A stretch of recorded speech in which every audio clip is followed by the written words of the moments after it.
and welcome to week 4 of my BSL training videos. I'm attending BSL courses, British Sign Language courses, to learn how to communicate with profoundly deaf people and hard of hearing people who use BSL, British Sign Language, as their primary form of communication. It's a really intense course because we're learning such a lot of stuff every week, so it's a lot to take in, but I'm really enjoying it. If you want to find out the things that we've covered on the course so far, check out the first 3 videos. I have a playlist that goes through everything so you can follow it week by week.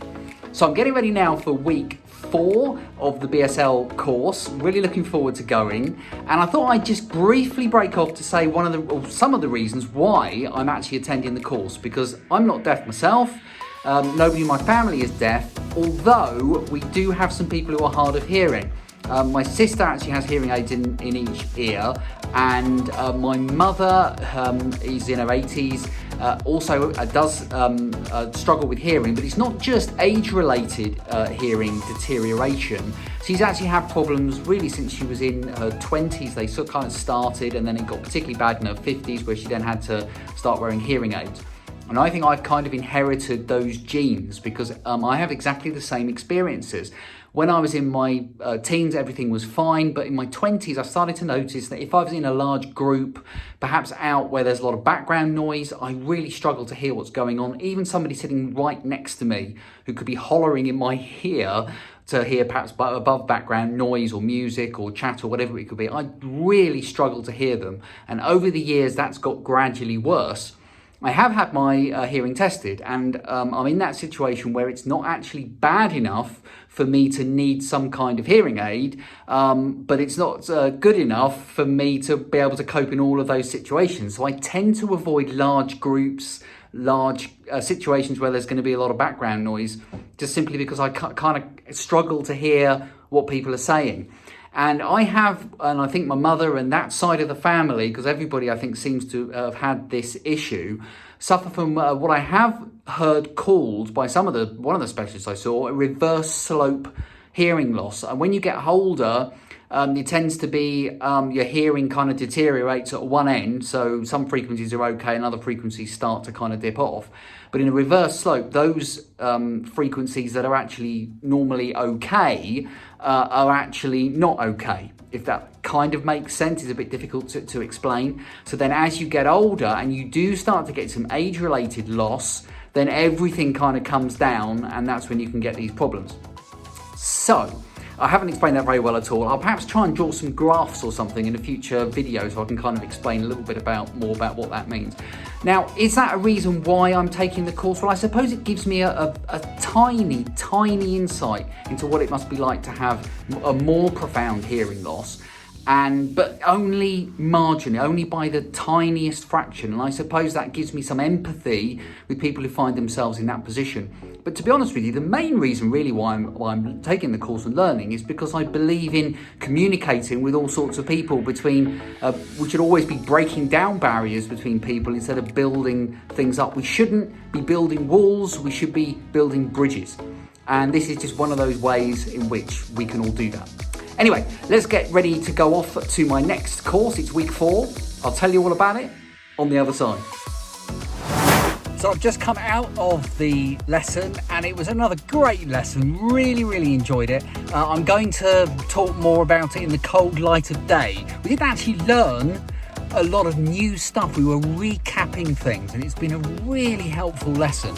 But I'm not going to talk about it now because in the car it's not a great time to talk about it. So I'll sign off here from the lesson. Just wanted to say I really enjoyed it, and I'll catch up and tell you about it in the next bit of video. So stay tuned, coming right back. So it's the next day and I can reflect on the lesson. There wasn't as much content, or wasn't as much new content this week. In fact, we kind of got ahead of ourselves really, because this was the 4th week. We've actually completed up to lesson 5 in the notes, if you like. So the notes that came through after the last week's were actually including lesson 5. So we've kind of, I suppose, got ahead of ourselves in many ways. So we did a lot of sort of backtracking and going over different things and remembering things and redoing numbers and dates and times and all that kind of stuff. And which was very helpful. We did do some new things. We covered the months of the year. which evidently are, you do the first 3 letters of the month. So that's quite good, quite like that, but kind of quickly, so that's got to come with practice. And so like January, you're going to do Jan, like that, for example, February, Feb, and so on. For March, so MAR, there is actually a shortcut, which is that, but that's also the sign for brother. And that leads me on to something else that we also talked about, and Steffi, our teacher, was saying about how important it is that it's not just the sign that you're doing, it's everything. It's the body language, it's the mouth shape. So for example, if you're doing brother, you'll be saying brother. If you're doing March, you'll be saying March. So, you know, what you're saying here, and also I suppose you didn't say as much, but context is going to play its part. You're clearly not going to say your birthday is on the 4th of brother. So, you know, there must be a certain amount of context involved. There are a lot of signs that are similar to other ones. I'm trying to think, because we did colours as well, and green was that, I think, green, something like that. And that's also next week or next month, or it was a time thing as well. Clearly I need to practice because I can't remember. So yeah, so colours was good as well. So red and purple we did, and pink. I'm trying to remember these now off the top of my head. And white and gold was good. Silver. See, I remember some of them. That's good. That's great. So I've got to practice a lot of those. The word association, I think, that I've been doing in past weeks is going to be quite difficult with colours, I think. I think it's going to be a case of just keep doing them over and over and over, really. I can't think how I'm going to do word association. Some of them I might be able to. But yeah, I don't know. I don't know. Black was that. Yeah, I don't know. Actually, we did positioning as well. So when you're talking about a person or an object, say as a car or whatever it may be, you will actually kind of place them in a position sort of in relation to you. So you might say you've got a car and, you know, you'll sort of like point to a place, and that effectively then becomes where you're referencing the car. And then you can say, oh, it's like a big car and it's red and, you know, it's new or whatever it may be. And yeah, so you're referencing it as being there. Even though the car might actually be over there somewhere, it doesn't matter. You kind of reference it as being there. And you'll do that also for people. So if you're talking about people, you would, you know, you're talking about a few people, for example, so maybe an adult and a child, and then you'll say, okay, that adult, and then there, and then when you're referencing that person, you can then point at your imaginary person. And it helps to build up a picture. Which you were saying, when it comes, for example, to the exam, if you start talking about things like, you know, you've got a red car, if you just say like car, you know, red or whatever, you know, and you're not doing much expression, you're not referencing it, you're not perhaps, you know, giving it everything, then that's not going to be as good as if you are elaborating, because it's, she said, she made the vital point that it is incredibly visual. BSL, it's very visual. And if you watch the people that do the signing on the television during all those very nice coronavirus briefings that we have to lighten our days, you will see them in the corner of the screen, and they are, you know, they can see the expression, the body language, it's all there, it's all going on. But of course within the sign space that we talked about in a previous video. So that was really interesting and very helpful as well. I found the whole session, even though we didn't do a lot of new stuff, recapping some old things, kind of talking about how the exam works. She also showed us where the exam will take place.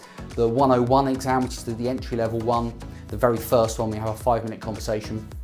And she showed us a room and said, well, this is where you'll stand. In fact, they film it actually, and you'll be a camera and all this kind of stuff. So it's kind of getting us to that idea of what's going to happen in a few weeks' time. So all very interesting, and I am still really enjoying it. It's something that I've got to practice and got to kind of, not just the stuff that we did this week, but I've got to try and remember the stuff that we did last week and the week before, and try and get into the habit of just signing things. There's a girl on the course actually who, she has a friend who is profoundly deaf, and that's how she learnt some basic signing. And her finger spelling is excellent. You can see when she is finger spelling, it's really good. And sort of watch her doing it, and I think, oh, I'd like to be. Clearly, she's somebody who would still consider herself to be basic in her knowledge, but actually that skill of finger spelling, which has come with practice by talking to her friend, it really looks good. It looks impressive. So I'd love to get to that kind of stage, but it all comes with practice. Anyway, quite enough waffle from me. I will go. Thank you very much for watching. I hope you're enjoying these videos. It's just a little bit of insight into what I'm doing and what I'm learning, and I hope you're enjoying it. And I'll keep going during the course of this session and let you know all the stuff that I learn. And perhaps as I get a bit more confident, I might start to do a little bit more signing in the vlogs, but I'm still a little bit reticent about that because I do lack a bit of confidence. So I've got to build that confidence, I've got to practice, and then maybe I'll start doing a bit more on screen. Anyway, thank you very much for watching. If you enjoyed this video, hit that like button. Don't forget to subscribe for more, and I will see you next week.